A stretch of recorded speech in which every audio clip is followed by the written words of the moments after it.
안녕하세요. 선한 로로쌤입니다. 자, 2022년 4월 12일 화요일 시황방송 시작하도록 하겠습니다. 자, 먼저 다우지수 확인합니다. 오늘 새벽까지 그래도 나름대로 잘 버티고 있었는데 막판으로 갈수록 지수가 조금 더 낙폭을 키웠습니다. 그래서 유럽 증시 마감 이후에 오후장에 밀린 건데 이게 러시아 우크라이나 현재 전쟁 중이다 보니 마리우폴이 이제 화학 무기를 러시아가 투하하면서 함락 직전이다라는 소식이 들리며 내려왔습니다. 자, 나스닥은 뭐 성장주 중심이니까 더 밀렸겠죠. 그래서 개파락으로 밀려서 잘 버티다가 어느 정도 반등은 못했습니다. 그냥 버티는 수준이었다가 털썩하고 주저앉아서 한 2% 하락을 했는데 뭐 이건 자연스러운 것이고 반등 나올 때 세게 나왔고 밀릴 때 조정받을 때도 좀 강하게 받는다. 변동성이 좀 더 크다라고 생각하시면 됩니다. 그래서 모양은 같은 겁니다. 다우나 나스닥이나. 자, 그래서 이 지난주에 FOMC 의사록 공개 이후에 긴축에 대한 부분, 기존 3월 이 FOMC 이후에 제롬 파월 의장이 이미 발언했던 것들이지만 예를 들면 빅스텝 0.5%포인트 인상하는 것, 뭐 요즘에 0.75%까지 얘기 나오는데 이거는 아직까지는 가능성은 뭐 거의 없지 않느냐, 굉장히 낮지 않느냐라고 보고 있고 0.5% 인상하는 것을 이제 실질적으로 받아들이면서 시장이 진행되고 있고 그리고 대차대표 축소가 이제 5월부터 논의될 수 있다라고 제롬 파월 의장이 이미 이 당시에 발언을 했었는데 다 반영이 안 됐죠. 원래 하반기에 진행하기로 했던 거를 또 이제 3월 FOMC 이후로 당긴 겁니다. 그래서 논의만 되느냐 아니면은 논의하면서 5월에 바로 시행을 하느냐가 관건이 될 텐데 이 부분에 대해서는 이제 조금 더 확신이 필요하다. 아직까지는 이제 가능성은 충분히 있다라고 시장에서 받아들이고 있는데 뭐 확정적으로 받아들이지는 않고 있습니다. 그 정도까지 보시면 돼요. 그래서 긴축 우려감이 최근에 내려왔는데 기존에 반영이 안 된 이유는 간단하다. 러시아랑 우크라이나는 전쟁 중이라서 시장이 어렵게 흘러갔었는데 이제 협상이 진전될 가능성이 보인다라고 하면서 반등이 강하게 나온 것이죠. 그리고 지금은 협상이 잠깐 지지부진하고 거의 뭐 최종 결전을 앞두고 있는 수준이다라고 어제 말씀드렸는데 오늘 마리오폴 소식이 들어왔습니다. 자, 그래서 전쟁 쪽은 이제 결과적으로 이제 뭐 나와봐야 알겠지만 뭐 러시아나 우크라이나 어느 한쪽이 이제 뭐 승리를 하던 아니면 지금처럼 대치를 하던 결과적으로는 러시아가 압도적으로 이겨서 가지 않는 이상 우크라이나가 또 이제 뭐 러시아를 뭐 그냥 이기기에는 또 쉽지는 않겠죠. 아무리 그래도 러시아인데. 그래서 본다라고 하면은 어제 말씀드렸듯이 영토를 그냥 뺏기는 건 젤렌스키 대통령이 이제 뭐 최악의 수단이다, 최후에 나올 수 있는 거고 최악의 선택지이기 때문에 마지막까지 항전하는 게 당연한 거고요. 그러면은 이렇게 이렇게 해서 반반 가르는 가능성도 있다라고 말씀을 드렸습니다. 좀 비극적인 현상인데 협상을 통해서 그렇게 진행할 수도 있고 뭐 러시아가 뭐 압도적인 무력으로 밀어붙였다라고 하면은 이제 그쪽을 협상 무기로 쓸 수 있겠죠. 그래서 이 정도까지 전쟁 쪽은 이렇게 보시면 되고 미국의 금리 긴축에 관련된 부분도 일단은 한 번은 꺾이는 수준이었는데 전쟁 리스크가 한번 불거졌다 생각하시면 됩니다. 그리고 오늘은 밤에 이제 소비자 심리 지수 CPI 지수가 발표되는데 우리나라 시각으로 밤 9시 반 정도에 발표가 됩니다. 그럼 뭐 내일 체크하시면 되는데 뭐 심리 지수는 뭐 좋을 수는 없을 것 같습니다. 계속 이제 생산자 물가지나 소비자 물가지나 뭐 이런 쪽이 전체적으로 인플레이션이 올라오면서 뭐 그것 때문에 이제 빅스텝을 우리가 인정하고 가는 거니까요. 그래서 뭐 지금 같은 경우에는 지표가 뭐 시장이 엄청나게 우호적으로 나올 가능성은 없기 때문에 그 정도가 다 반영이 돼 있는 거라고 생각하시면 돼요. 그 정도 보시고 이제 장중에는 뭐 중국이 상해 봉쇄 쪽이 좀 연장되면서 우리나라도 9시 반까지는 올라오다가 일본 증시랑 같이 좀 밀려 내려왔습니다. 그러고 오후장까지 이제 지지부진해서 이제 회복이 크게 안 됐는데 한 1% 정도 밀려서 끝났습니다. 자, 코스피는 이제 모레 옵션 만기일입니다. 그러다 보니까 이번 옵션 만기일은 제가 계속 말씀드린 게 옵션 포지션을 구축을 해야 돼요. 어디까지 올라갈 것이냐, 여기까지 올라갈 것이냐, 여기까지 내려갈 것이냐 포지션을 구축을 해야 되는데 한 2650 약간 아래 한 2640 정도부터 해서 2740 정도 지금 포지션이 계속 내려가고 있어요. 기존에 2700 이제 2700에서 이제 2800 정도였다가 이 포지션을 살짝 낮추고 있는데, 실제로 이번 달은 포지션 구축을 크게 해놓은 게 없어갖고 계속 변동이 생깁니다. 하루하루마다 변동이 생길 수 있는 수급입니다. 그러다 보니까 뭐 지금도 이제 뭐 2600 한 40 정도, 40에서 50 사이 정도, 이 정도까지는 저점으로 두고 2600 만약에 40을 이탈한다라고 하면 요거는 회복되는 정도로 보시면 될 것 같아요. 단기적으로 이탈했다 올라오는. 그리고 2700 부근까지는 올라갈 수는 있는데 여기를 뭐 또 크게 넘어가기보다는 다시 한번 내려올 가능성이 높지 않느냐라는 정도의 포지션. 그러면은 제한적인 포지션이라는 거에 이번에 변동성이 어마어마하게 확대되려면은 이번에 전쟁이나 뭐 이런 돌발 이슈가 강하게 들어와야 되고, 그런 거 아니면은 이번에도 변동성이 뭐 매우 크지는 않다. 그래서 뭐 여러분들이 보시면 이제 아래냐 위냐를 보실 텐데, 만약에 내일 시초가 쪽에 조금 부진한다 해도 내일 오후장이나부터는 모레까지는 이제 반등 가능성을 좀 열어두면서 보지 않나 싶습니다. 그래서 이 정도로 보시면 되고, 오늘 수급은 뭐 역시나 뭐 좋을 수는 없었겠죠. 전쟁 쪽이 이제 심화되고 있기 때문에, 물론 끝자락에 도달하고 있다고는 생각하지만 전쟁이 심화되고 있기 때문에 뭐 주식은 당연히 우호적일 수가 없고, 주식 매수는 당연히 매도가 나오는 게 당연한 거고, 선물 한 4천 계약 정도 매도했죠. 그리고 이제 콜풋 양매수를 했는데 위쪽 콜 상승 포지션보다는 하락 포지션이 더 큰 상황이다. 선물 매도도 하락 포지션, 주식 매도도 하락 포지션. 코스피는 우호적인 수급이 아니다라고 보시면 돼요. 그래서 제가 계속 말씀드리죠. 대형주, 코스피 대형주를 매매하는 것보단 중소형주가 낫고 코스닥이 낫다라고 보시면 돼요. 그럼 코스피에서 대형주보다는 중소형주가 낫다. 그리고 중소형주 이쪽하고 그냥 코스닥 이렇게 노리는 게 낫다. 대형주는 당분간은 피하는 게 낫다. 왜? 수급 보시면은 간단하게 알 수 있는 거예요. 이거는 제가 설명도 드리고 수급하고 연관 지으면은, 대형주가 움직이려면 큰 자금이 들어와야 되는데, 큰 자금이 어디서 들어와요? 외국인이 안 들어오죠. 기관이 안 들어오죠. 오히려 빠져나가고 있죠. 그렇다라고 하면은 이 큰 자금이 어디선간 들어와야지 대형주를 들어올릴 텐데 그럴 수가 없다라는 거예요. 그래서 제가 대형주 간혹가다 뭐 한 종목 정도씩만 말씀드리지, 뭐 예를 들면 작년 말에는 LG이노텍 정도만 중심으로 말씀드리고, 최근에는 LG에너지솔루션 반등 쪽, 왜냐하면 2차전지 쪽이 반등 나올 타이밍이라서 그렇게 해서 이제 하락의 끝자락 정도부터 해서 말씀을 드리고 있는데, 이렇게 보시면 될 것 같아요. 자금이 크게 들어올 만한 여건이 돼야 되는데, 그러려면 뭐가 돼야 된다? 환율이 좀 안정돼야 된다. 그게 아니면은 전쟁이 마무리 휴전이든 종전이든 돼야 된다. 뭔가 하나는 조건이 들어와야 되는데 아직 조건이 충족되지 않았습니다. 그렇기 때문에 수급이 들어오기 쉽지 않은 구간이다. 그래서 대형주보다는 중소형주가, 그리고 코스닥이 코스피보다 유리하다라고 말씀드리는 겁니다. 에이, 코스닥 요즘에 좀 더 밀린 거 아닌가요, 선생님? 하실 수 있는데, 네, 맞습니다. 코스닥이 조금 더 밀렸죠. 그런데 주가 레벨을 보세요. 코스닥은 최근에 바닥권에서부터 올라왔죠. 미증시처럼 반등을 줬죠. 그리고 나서 뭐 했어요? 900포인트 아직 이탈 안 했어요. 그리고 900포인트 붙어가니까 오늘 뭐예요? 아래 꼬리 달고 있죠. 즉 매수가 들어오고 있잖아요.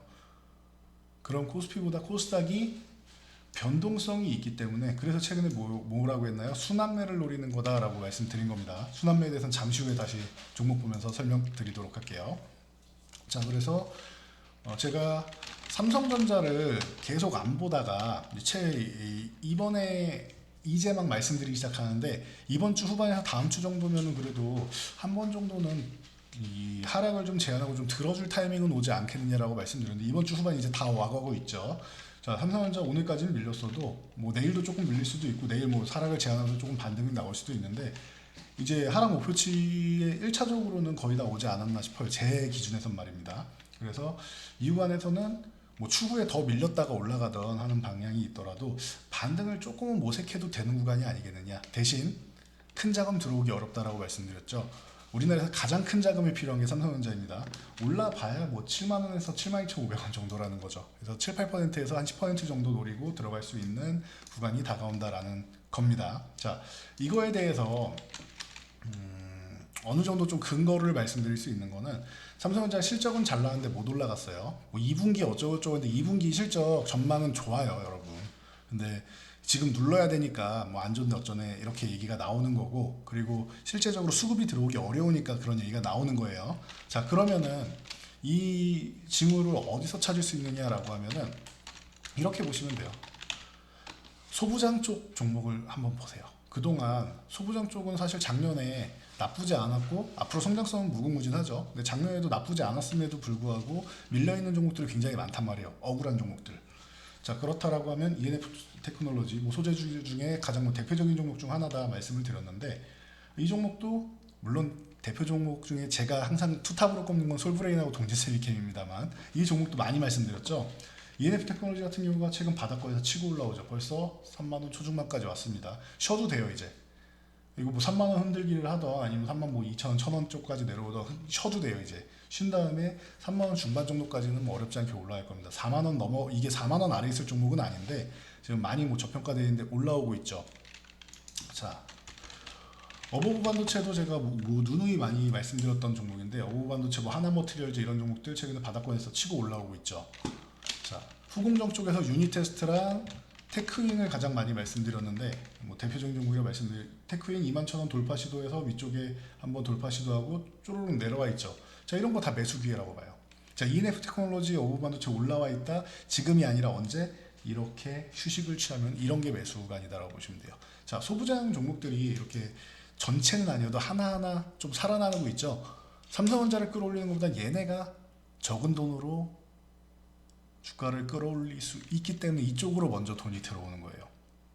이해되시겠죠? 자, 그러면은 제가 삼성전자를 그냥 대표 종목이니까 말씀드렸지만 그 다음 데는 하이닉스라든가 이런 종목을 보는 게 조금 더 유리할 수는 있다라고 보시면 될 것 같아요. 지금 115,000원 내려와 있어가지고 가격적으로도 굉장히 매력 있지 않나 싶습니다. 이게 13만원 부분까지만 가도 정말 못 올라서 12만원 초반 초중반 뭐 12만 2, 3천원 정도만 가도 지금 구간에서 10%는 올라갑니다.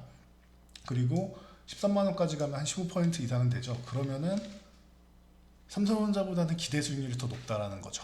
1.5배 정도 이상은 되니까 삼성전자보다 하이닉스를 매매하는 게 지금은 더 유리하다라고 보고요. 천천히 모아가는 겁니다. 한 번에 뭐 내가 100만원 살 거면 100만원 다 사는 게 아니라 뭐 100만원어치를 살 거면은 뭐 10만원, 10만원 이렇게 하루하루 모아가고 움직임이 나오는 날 투자를 하면 되겠죠. 자, 그리고 반도체 같은 경우는 계속 말씀드렸는데 2분기까지는 가격이 소폭이지만 내려갈 거고 5% 하락 예상한다라고 대만의 트랜스포스에서도 조사가 나오고 있죠. 그런데 DDR4 제품 이렇게 가격 하락해도 DDR5가 출시된다. 작년 말부터 해서 인텔에서 호환되는 CPU도 나오고 해서 초반에는 조금이지만 이제는 신규로 컴퓨터를 교체할 때 이게 메인급이 된단 말이에요. DDR5 쪽이. 그렇다라고 하면은 제가 이 가격 말씀드렸죠. 최소 30% 이상 비싸다. 그리고 출시 초기에는 물량 좀 딸리면은 50% 이상도 5, 60%도 비싸게 팔아요. 참고로 DDR3에서 4로 넘어올 때는 40% 정도입니다. 안정화된 다음에 40%입니다. 안정화된 다음에 이번에 DDR4에서 5로 넘어가는 것도 최저로 잡아도 30% 이상 비싸다는 거예요. 그럼 2분기에 5% DDR4가 내려간다? 괜찮습니다. 그래도 DDR5가 그 정도는 케어를 해준다. 오히려 문제를 삼으려면 모바일 쪽에 소비가 좀 둔화되면서 스마트폰 교체를 좀 잘 안 한다라고 해서 모바일 수요가 둔화되면은 모바일 디램 쪽이 좀 덜 나갈 텐데, 삼성전자는 스마트폰도 덜 팔리고 메모리도 덜 팔리니까 양쪽에서 이제 문제가 되는 거죠. 물론 잘 팔리면 상관없습니다. 근데 하이닉스는 모바일 쪽만 조금 줄어든다고 생각하고 지금 대기 수요가 많은 데이터 센터에서 대기 수요가 많다라고 말씀드렸어요. PC 수요에 뭐 약간의 뭐 재고가 있고 뭐 모바일 쪽에 좀 안 팔리면 어떡하냐라고 하는데, 그럼 서버용 쪽으로 해서 많이 팔면 되는 겁니다. 이쪽은 대기 수요가 많기 때문에 견조한 수요가 지금 대기하고 있다라고 보시면은 오히려 이 하이닉스 쪽이 좀 더 유리할 수 있고, 뭐 안정적인 쪽은 DB하이텍 이런 쪽은 걱정이 없죠. 파운드리 분야 같은 경우는 TSMC, DB하이텍 이런 쪽은 걱정이 없습니다. 최근에 그냥 수급이 안 좋아서 이 부분이 좀 쉬고 있는 거지, 수급만 들어오기 시작하면 DB하이텍은 뭐 단숨에도 뭐 고점 8만 원 이상 가서 고점도 돌파할 수 있는 종목이라고 봅니다. 과거부터 많이 말씀드렸죠. 그래서 뭐 이 반도체 쪽 충분히 가능성이 있다. 대신 지금부터 너무 크게 노리시지는 마시고 당장 큰 돈이 들어올 수는 없으니까 짧게 순환매 노려서 치고 빠진다 생각하시면 된다 말씀드렸습니다. 자, 그래서 반도체 전에 제가 말씀드렸던 섹터 뭐죠? LG에너지솔루션 같은 쪽을 이렇게 말씀드렸죠. 언제 하락이 진정되기 전에 요 40만 원 이탈할 때부터 말씀드렸는데 기억나실 거예요. 이때 매수하는 거다? 아니요, 아닙니다. 싸다고 매수하는 거 아닙니다. 40만 원 이탈하면은 40만 원을 바로 회복한다라고 하면 오케이 매수. 그게 아니면 35만 원대를 지지하는지를 봐야 된다. 35만 원대 지지가 나왔죠. 그럼 이 구간에서 매수인데 떨어지는 칼날 같아서 그리고 더 밀릴까봐 매수 못 하시는 분이 있으실 거다 말씀드렸죠. 신기한 게 이날은 매수하겠다라고 했는데 이날은 매수를 못 하시겠대요. 더 싼데. 괜찮습니다. 심리상으로 이렇게 장대 음봉이 하나면 몰라도 두 개 나오면은 왠지 더 무서우실 수 있어요.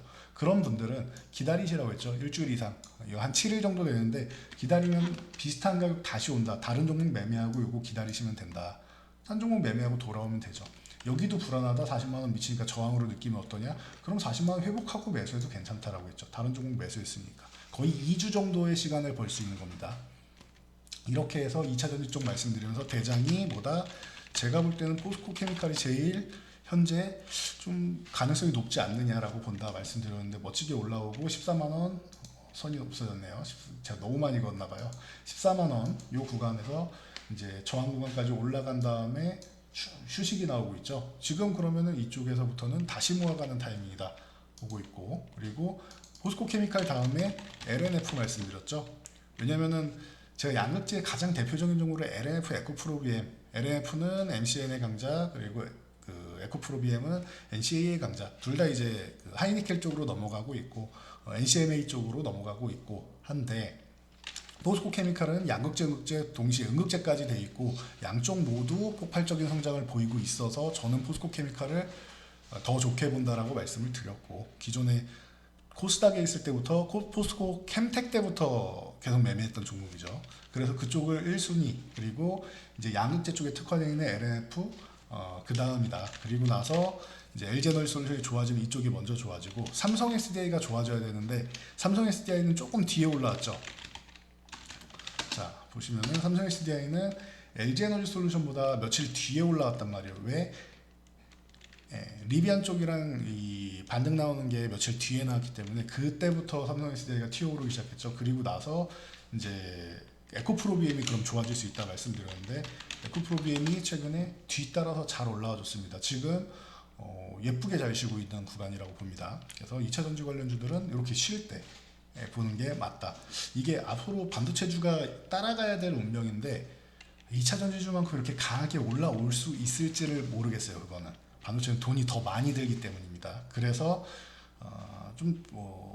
중소형주 자신 있으신 분들은 좀 소부장 쪽 매매하는 게 더 낫다라고 생각하고, 그리고 아니면은 하이닉스나 뭐 DBI텍 쪽, 안정적으로는 DBI텍 쪽 보는 것도 괜찮다라고 봅니다. 파운드리는 확정이 돼 있는 거예요. 실적이 좋아지는 게. 그래서 뭐 보시면 될 것 같고, 자 현대차 그룹에서 이제 미국의 전기차 공장 부지 선정이 임박했다라고 해서 이제 뭐 거의 최종 선택 정도 나왔죠. 그래서 이제 현대차 그룹이 이제 다시 한번 이제 관련주들을 이제 움직이게 만들고 있는데, 자 여기서 후보 쪽은 이제 원래 조지아주 쪽이 이 내연기관 쪽이 있고 바로 옆에 엘라베마주가 있습니다. 그래서 이웃주인데 사실 이웃이라고 하기에는 크죠. 우리나라 땅이 워낙 좁아서 그럴 수도 있는데 크죠. 그래서 바로 이웃 붙어 있는 이제 엘라베마주나 이제 조지아주 쪽으로 선택될 가능성이 매우 높다라고 보시면 될 것 같습니다. 그래서 조지아주 때부터 링크가 돼 있던, 같이 납품하고 있던 구형테크라던가 이런 종목들이 움직이고 있습니다. 뭐 KB 오토시스라던가 아니면은 둘 다 뭐 아주 뭐 급등을 했죠. 상한가에 들어갔고 아진산업이나 뭐 현대공업이나 이런 관련주들, 이 현대차그룹의 전기차 공장 부지 선정 후에 더 발전할 수 있는 종목들이 움직였다라고 보시면 됩니다. 자, 2차 전지 관련주들 쉬는 거는 간단해요. 상해가 봉쇄되면서 테슬라 공장들 이쪽이 쉬니까 관련된 LG에너지솔루션을 비롯해서 관련주들이 좀 쉬는 거라고 보시면 됩니다. 그래서 다시 갈 거라고 말씀드리는 겁니다. 저 봉쇄 조치 평생 가지는 않겠죠. 그러면은 다시 움직이게 돼 있다라고 보시면 돼요.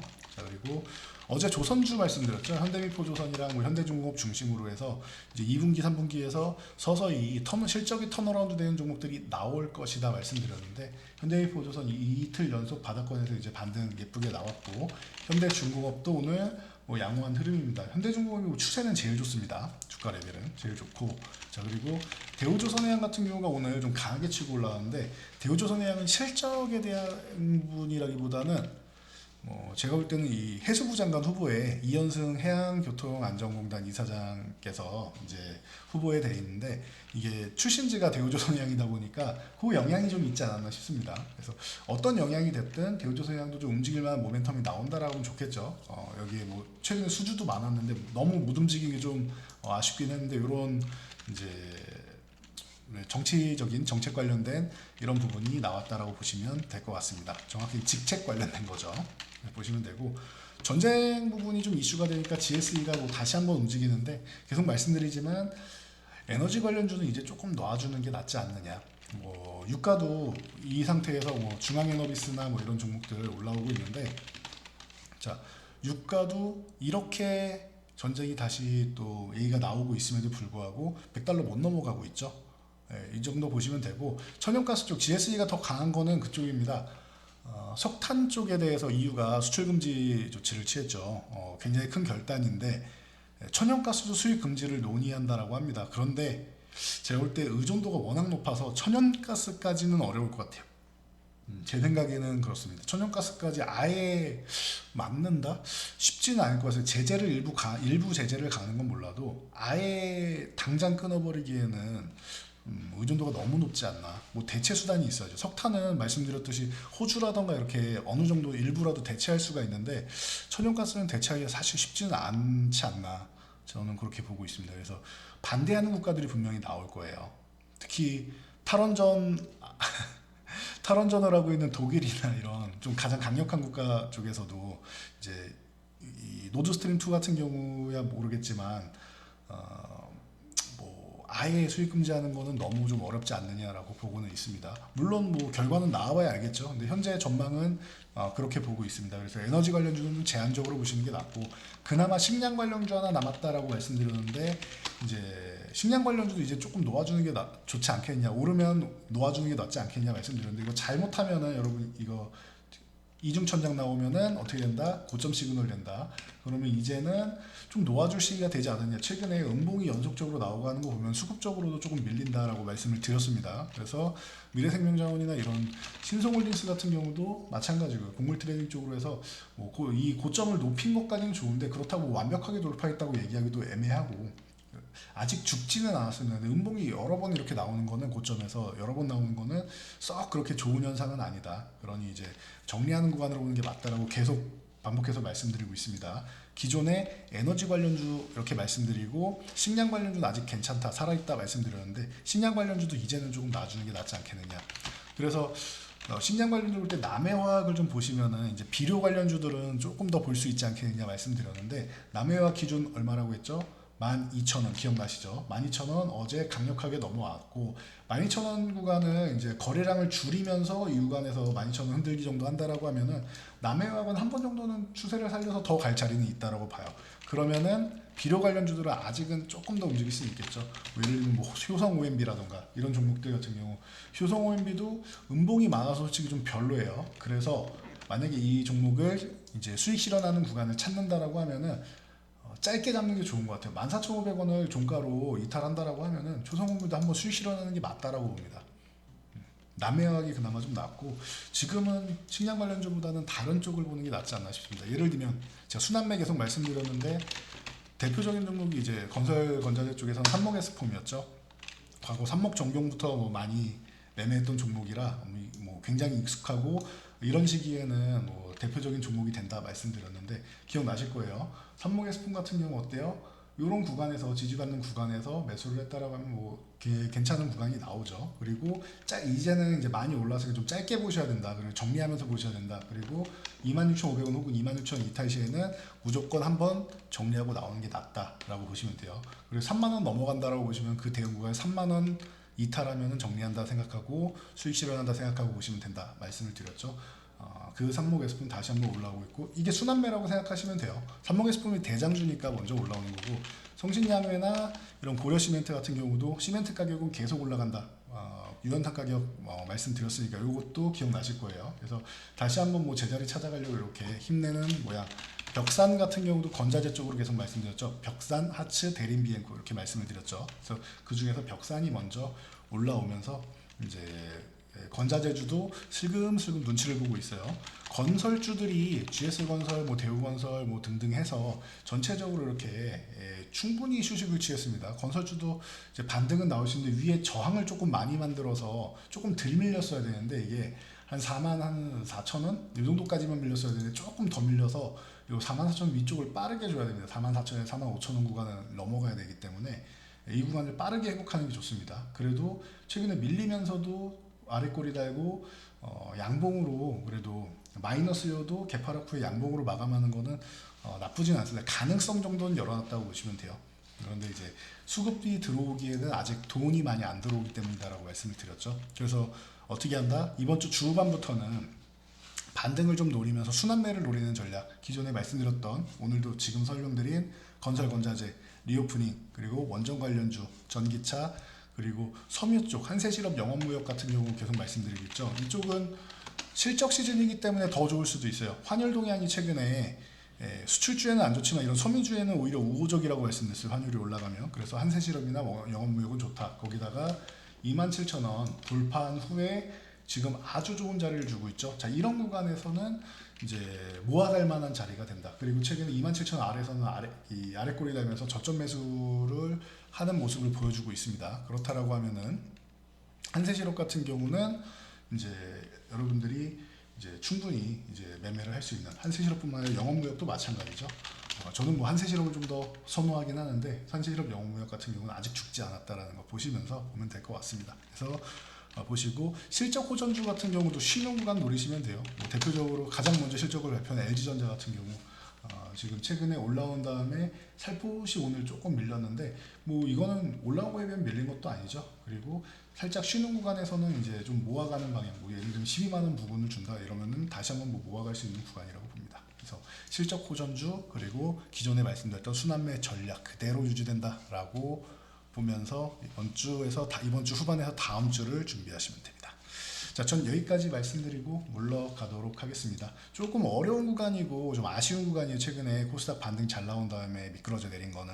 그렇지만 이것도 이제 뭐 미국의 금리 정책이나 긴축이나 아니면 전쟁 관련 부분도 이제 막바지로 이제 진행되는 과정이기 때문에 조정 받을 자리에서 조정을 조금 받았고 여기서 생각보다 조금 더 밀려 내려오긴 했지만 이 구간도 이번 주 주후반 지나가면서 빠르면 이번 주 주후반에서 다음 주 정도의 반등이 나온다라고 하면은 이겨낼 수 있는 구간이고 그리고 앞으로 더 좋아질 수 있는 나날 2분기에는 이제 더 좋아진다라고 계속 말씀드리고 있고 그게 실천되는 모습을 여러분들이 보시게 될 겁니다. 그러니까 너무 실망하실 필요는 없다. 너무 큰 걱정만 하기보다는 지금 상황에서 그에 맞게 대응하고 순환매 노리고 진행하면 된다라는 거 참고하시기 바랍니다.